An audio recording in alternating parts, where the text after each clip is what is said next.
Hi friends আমি রিন্টু আমরা দেখছেন identity blog did YouTube channel. তো চলে এলাম একটা নতুন ভিডিও নিয়ে। তো প্রথমে বলে রাখি, তোমরা যদি আমার চ্যানেল নতুন হয়ে থাকো তো প্লিজ চ্যানেলটিকে সাবস্ক্রাইব করে রাখো নতুন নতুন ভিডিও পাওয়ার জন্য। আর তোমাদের যদি ভিডিওটি ভালো লাগে তো একটি লাইক কমেন্ট করে দিও আর ভিডিওটিকে আরও শেয়ার করে দিও। তো বন্ধুরা, আজকে যে বিষয় নিয়ে আলোচনা করবো সেটা হচ্ছে পাখি, বাজরিকার পাখি বারবার হাঁড়িতে যায় কিন্তু ডিম দেয় না, এর কারণটা কি এবং এর সমাধান কী আছে। হাঁড়িতে যাচ্ছে কিন্তু ডিম দিচ্ছে না, এটা নিয়ে আলোচনা করবো। তো চলো ভিডিওটি শুরু করা যাক। তো বন্ধুরা, প্রথমে কি হয়, আমরা একটা কোনো চাষির বাড়ি থেকে হয়তো কী করি, অ্যাডাল্ট পেয়ার নিয়ে চলে আসি। অ্যাডাল্ট পেয়ার মানে প্রাপ্তবয়স্ক পাখি সেখানে ডিম বাচ্চা করছে এরকম দেখে নিয়ে চলে আসি, যারা নতুন ব্রিডার হই। আমরা সবসময় চাই কি, আমরা ডিম বাচ্চা করা পাখি নিয়ে আসবো। তো সেই পাখি নিয়ে এসে কী করি, আমরা আমাদের খাঁচায় নিয়ে আসি, নিয়ে পরে খাঁচায় ছেড়ে দিয়ে হাঁড়ি লাগিয়ে দিই। তো এটা করলে কিন্তু খুব সমস্যা হবে। কী সমস্যা হবে, ওরা পরিবেশটাকে আগে চিনতে হবে। আগে আপনি পাখি নিয়ে এলেন, ধরুন নিয়ে এসে আপনি পাখি আপনার খাঁচায় ছেড়ে দিলেন, দিয়ে আপনি হাঁড়ি লাগিয়ে দিলে ওরা কিন্তু সেখানে ডিম পারবে না, কোনো দিনই ডিম পারবে না। পাখি কিন্তু হাঁড়ির ভিতরে যাবে কিন্তু ডিম পারবে না। কারণ কি, আগে তোমাদের কী করতে হবে, পরিবেশটাকে সেটিং করতে হবে। সে যে পরিবেশে পাখি ছিল সেই পরিবেশ থেকে এই পরিবেশে আসছে, এটাকে তোমাদের আগে সেটিং করতে হবে। এটা না সেটিং করে যদি ভালো লাগিয়ে দাও তাহলে পরে কিন্তু পাখি কোনোদিনই ডিম দেবে না এবং হাঁড়ির ভেতরে যাবে। ওরা তখন কী ভাববে যে এটা আমাদের খাঁচার মতন একটা বাসা, এর ভেতরে আমি যাবো আসবো ওদের তখন একটা খেলনার জিনিস হয়ে যাবে ওই জিনিসটা। অর্থাৎ এনেই সঙ্গে সঙ্গে হারিয়ে দেওয়ার চেষ্টা করবেন না। দিন 15 সেটিং করবেন, তারপরে মেটিং করার পরে তখন আপনি পাখিকে হাঁড়ি দেবেন, দেখবেন এই সমস্যাটা থাকবে না। ঠিক আছে, আর একটা যে কারণ হয় সেটা নিয়ে আলোচনা করবো। তো বন্ধুরা, তোমরা সবসময় চেষ্টা করবে যে কোনো পাখির চাষির বাড়ি থেকে হোক বা যে কোনো দোকান থেকে হোক, একটু বাচ্চা বয়সের পাখি কেনার চেষ্টা করবে। সেমি অ্যাডাল্ট পাখি কেনার চেষ্টা করলে কী হয় বন্ধুরা, এই সমস্যাগুলো দেখা দেবে না। এই এগ বাইন্ডিং সমস্যা বা অন্য কোনো রোগের সমস্যাগুলো দেখা দেবে না। দেখবে, লক্ষ্য করে তোমরা সবসময় চেষ্টা করবে সেমি অ্যাডাল্ট পাখি কিনবে। ওই 3-4 মাস বয়সে যেরকম পাখি কিনবে, দেখে এই প্রবলেমগুলো থাকবে না।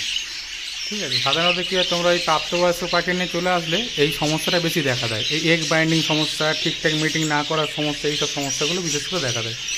তো সবসময় সেমি অ্যাডাল্ট পাখি কেনার চেষ্টা করবে বন্ধুরা।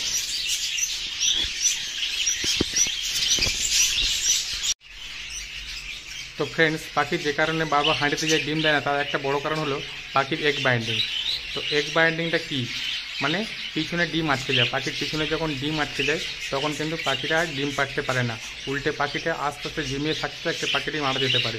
তো আমাদের পাখির এগ বাইন্ডিং সেটা কী করে বুঝবেন, ধরুন আপনার পাখি মিটিং করেছে, ব্রিডিং মুডে আছে, তো দেখবেন পাখির পেটের দিকে দেখবেন অনেকটা ঝুলে যায়, মাংসটা অনেকটা ঝুলে যায়। তখনই বুঝতে পারবে যে পাখির পেটে ডিম এসে গেছে, কিন্তু তবুও ডিম দিচ্ছে না। যখন বুঝতে হবে যে পাখির পেটে ডিমটা আটকে গেছে, তো কীভাবে এই ডিমটাকে বের করতে হবে সেটা নিয়ে একটা ভিডিও করব।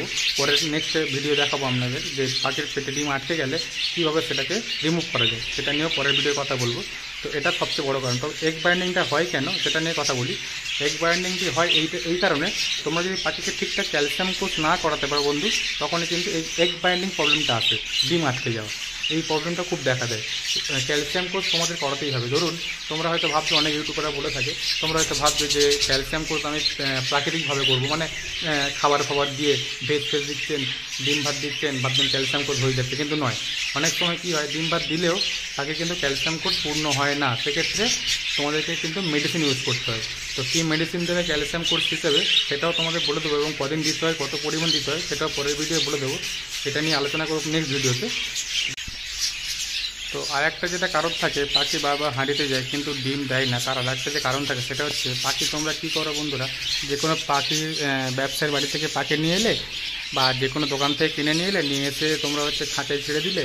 হ্যাঁ, খাঁচায় ছেড়ে দিয়ে তোমরা ভাঁড় লাগিয়ে দিয়ে ভাবছো যে ডিম বাচ্চা করবে বা ডিম পারবে, এরম ভাবছো, কিন্তু পাখি বারবার ভাঁড়ে যাচ্ছে তো ও ডিম দিচ্ছিল। তার জন্য আরেকটা ব্যাপার হয় কি, তোমরা রোগ মুক্ত করো না পাখিকে।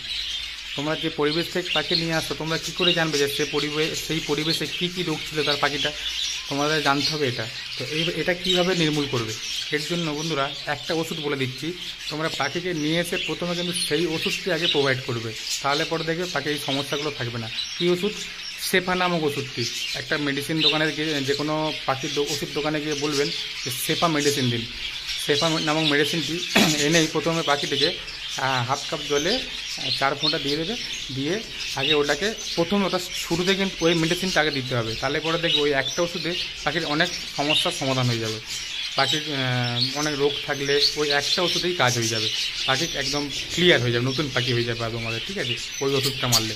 তো ওই ওষুধটা আগে মারতে হবে, মারলে তবে বুঝতে পারবে তোমাদের এই প্রবলেমগুলো আর দেখা দেবে না, ঠিক আছে। তো বন্ধুরা আজকের মতো এই পর্যন্তই। তো সবাই ভালো থাকবেন, সুস্থ থাকবেন, আর তোমাদের পাখিগুলোকে একটু যত্ন রাখবে। হ্যাঁ, আরও নতুন নতুন ভিডিও পেতে গেলে আমার সাথে থাকতেই হবে তোমাদেরকে আইডেন্টি ব্লগ ডির ইউটিউব চ্যানেলে, ঠিক আছে।